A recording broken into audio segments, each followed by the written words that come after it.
What's up mga idol? Another day, another vlog. Welcome sa aking channel. Ayan mga idol, meron po tayong rush ngayon. Galing po ito sa Tondo, Maynila. So dumating po ito ng 9:58 PM in the evening. So gusto po ito maayos ng may-ari dahil wala siyang cellphone kinabukasan dahil nasira po ito. Ayan mga idol, buksan na po natin. So salamat po sa nagpadala nito mga idol at shout out po sa inyo ma'am Jessica Gandola. Ayan mga idol, buksan na po natin. So dati na itong na-repair mga idol. So ang issue po niya ay grabe. Ito po yung cellphone na marami pong pinasakit ang ulo. Kung isa ka sa mga gumagamit ngayon ng cellphone na to, kailangan mo itong mapanood para mag-normal na po talaga ang inyong cellphone. Ayan. So dati na po itong pinagawa mga idol. So naayos na po ito pero bumalik din ang sira. Kaya ang gagawin po natin mga idol ay gawin po natin ng normal na talagang mawala na po ang sakit ng inyong ulo.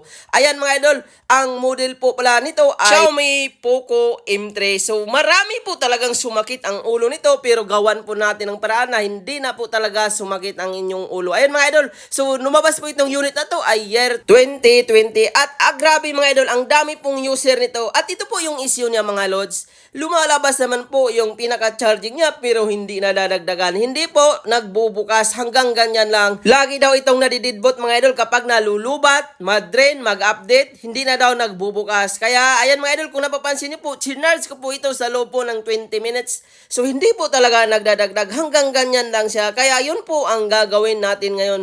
Gawin po natin ng normal para wala na talagang stress ang may-ari. So ayan mga idol, sinarge ko pa po ito sa loob po ng ilang minuto pero hindi talaga nagpapakita ang pinaka charging percentage. So, paano ba yan solusyonan? So, ayan, buksan na po natin. Gawin natin kagad mga idol dahil rush po ito at kailangan po ito ng may-ari kinabukasan dahil wala po siyang cellphone na magagamit dahil bigla lang daw po ito namatay. So, ayan mga idol, kung napapansin nyo po, kulang na po talaga ng screw. So, may mga repair na ito sa ilalim. Ayan, kung napapansin nyo po, pingas na rin po yung taas at kulang ng 3 screw. So, pinaayos na daw niya ito mga idol pero hindi talaga nagnormal. Kaya ang gagawin natin ngayon mga idol, ang goal natin, gawin natin ng normal para isang gastusan lang at hindi na talaga babalik pa ang sira. Ayan, tanggalin natin yung mga screw lahat at mag-shoutout tayo dito mga idol.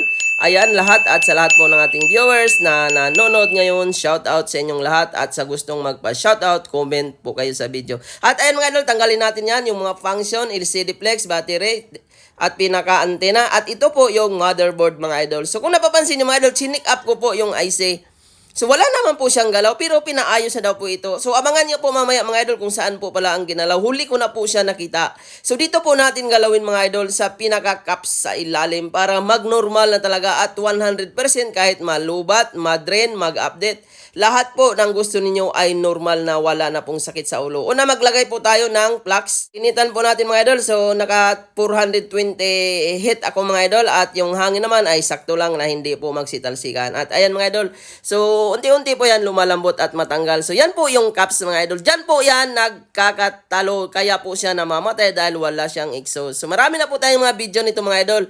Pero marami pa rin talagang hindi alam ito gawin na normal. Kaya ayan mga idol, ang gagawin po natin, i-flat po natin yung maliit na IC. So signal po yan. Pag nagkamali kayo, pwede yan mawala ng signal. At pwede nyo rin siyang i-reball or pwede nyo rin siyang kalugin mga idol. So ayan. So kapag nag-flat po kayo niyan ay lumalabas po yung tingga sa ilalim. So ingat-ingat mga idol kasi magsitalsikan po yung maliliit na kapasitor. Yan. So mayroon namang iba nito mga idol. So tinatanggal na yung caps, tinatanggal yung kapasitor. So pwede rin naman yung mga idol. So dito mga idol kasi marami na pong nagpagawa sa akin. Simula noon talaga ay pinaplat ko siya. So nag-normal naman. So dapat hindi siya tabingi, hindi mababasag yung IC. Ayan, at dahil na-i-flat na po natin, so pwede po natin hindi na ibalik itong pinaka-caps mga idol. Nabalik ko po ito para normal pa rin lahat at walang nakulang sa ilalim. So ayan, nakabit na po natin. So lagyan po natin ng thinner po yan mga idol, panlinis po ng dumi. At grabe mga idol, parang wala lang pong ginalaw dito sa board. Ayan mga idol, so ganun lang kasimple at lahat po ng bawal dito mga idol, hindi na po siya mamamatay, hindi na po siya ma-drain. Hindi na, kahit mag-update ka ay pwede na wala na pong sakit sa ulo. So ayan, itis na po natin at tingnan natin mga idol. So may problema din po pala ito mga idol sa volume. So dalawa po ang gagawin natin ngayon dahil ang sabi ng may-ari, hindi rin po gumagana ang volume. So dito mga idol, kung napapansin nyo po, dito po pala ginalaw sa taas sa pinaka-power IC. So, hindi po dapat dyan ginagalaw mga idol. Sa mga hindi nakakaalam, pwede nyo pong initan ang charging IC doon sa ilalim. Huwag po doon sa taas dahil pwede yan matuluyan. At ayan na nga mga idol, 100% gumana po yan. At inobserbahan ko po ito mga idol sa loob lang po ng ilang minuto lang. At ito po ang nangyari. Bigla po siyang nag-charge. Ayan. kung napapansin niyo mga idol, lumabas po agad ang puko niya kanina. Mga 10 minutes mahigit ko po inantay. Magte 20 minutes pero hindi talaga siya nadadagdagan. At ngayon mga idol, ang bilis po niyang nagdagdag. So ibig sabihin mga idol, nadidbot po ang problema ng kanyang unit doon po sa IC. At ayun mga idol, dahil may laman na po siya, i-on po natin at i-check po natin ang pinaka-volume down dahil may problema din daw po ito. Ayan po, antayin po natin na magbukas siya para ma-check po natin. So, ang bilis po niyang magbukas mga idol, hindi po kagaya nung una. Charging logo lang ang nakakita, hindi po nakita ang pinaka-charging percentage. At ayun mga idol, Macho Guapito po pala ang may-ari nito. So, ayan, i-check na po natin.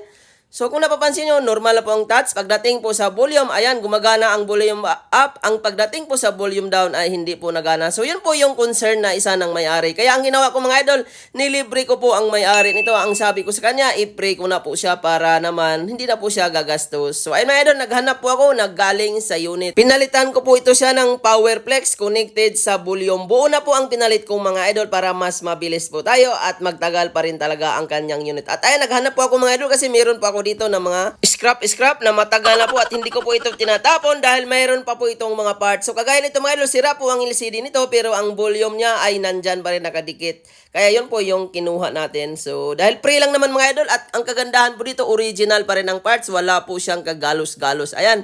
So tanggalin na po natin mga lods at tingnan po natin mamaya. So matagal ko na po itong mga ganito mga idol. Hindi talaga ako nagtatapon kasi kahit matagal po yan mga idol, habang tumatagal marami po talagang naghahanap nito mga idol. Kasi marami pong mga ganito na nasisira mga idol ang mga switch. Kaya para mas mabilis po ay buo na po ang ilagay natin. So ayan, tanggalin natin mga idol at hinatir natin ng konti. So ingat-ingat din sa pagtanggal yan. Kapag napunit mo ng konti yan, hindi na po yan gagana. So yan po yung Powerflex connected po sa volume. So ayan, tanggalin na po natin yan mga idol.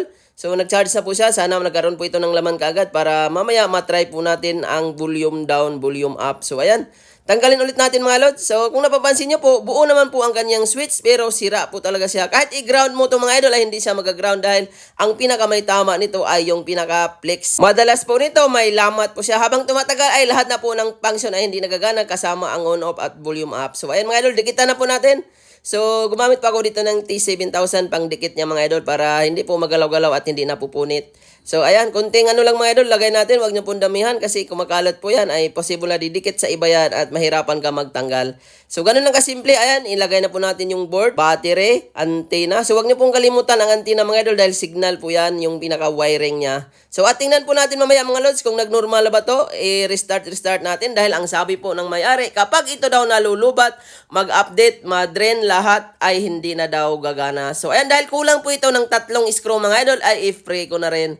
So, ayan mga idol. So, kailangan po talaga kumpleto ang screw. So, meron namang iba nito mga idol ay hindi po kumpleto, ay okay lang din naman yan. So, walang pong problema dahil nasa ilalim lang naman yan.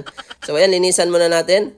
So, napaka-satisfied ito mga idol dahil kinumpleto na po natin at ang gagandahan, original na po nang lagay natin. At tingnan natin mga lods kung magkakarga na ba siya. Kanina, ayan, na meron na po agad siyang laman mga idol. So, napakabilis lang po niyang magkarga. At ito po yung pinagpalitan natin mga idol, ang Flex Volume connected po yan. At ayan mga idol, i-on na po natin. So, tingnan po natin kung normal na ba siya, maggagana na ba ang volume. At i-restart po natin yan mamaya lang. So, ayan, meron na pong nakalagay na emergency. Ibig sabihin, meron po yan signal. At may nakalagay na rin na fast charging. At ayan, tingnan po natin yung volume mga idol kung gumagana na. So, pindutin natin yung up, volume down. Ayan, 100% nag-okay na po talaga siya. So, another satisfied video at naparas po natin ito mga idol. Kaso, dahil gabi na po siya, ay wala na pong nag-pick up at nagpasya po ang may-ari na kinabukasan na lang niya ipakuha. At ayun mga idol, nag-10% siya kagad. At ayan, ang bilis po niyang mag-charge. Subukan po natin i-restart kung magbukas pa ba siya o hindi. Dahil yun po ang sabi ng may-ari, kapag nalubat or ma-drain ma-restart ay hindi na nagbubukas. At ayan mga idol, 100%. Ang bilis po talaga niyang mag-on at nakuha na ito mga idol at grabe ang pasalamat po ng may-ari nito. Ayan mga idol, normal na po siya at sana nakakuha din kayo ng idea at paki-support po ng ating channel. Huwag kalimutan mag-like, mag-share at mag-subscribe.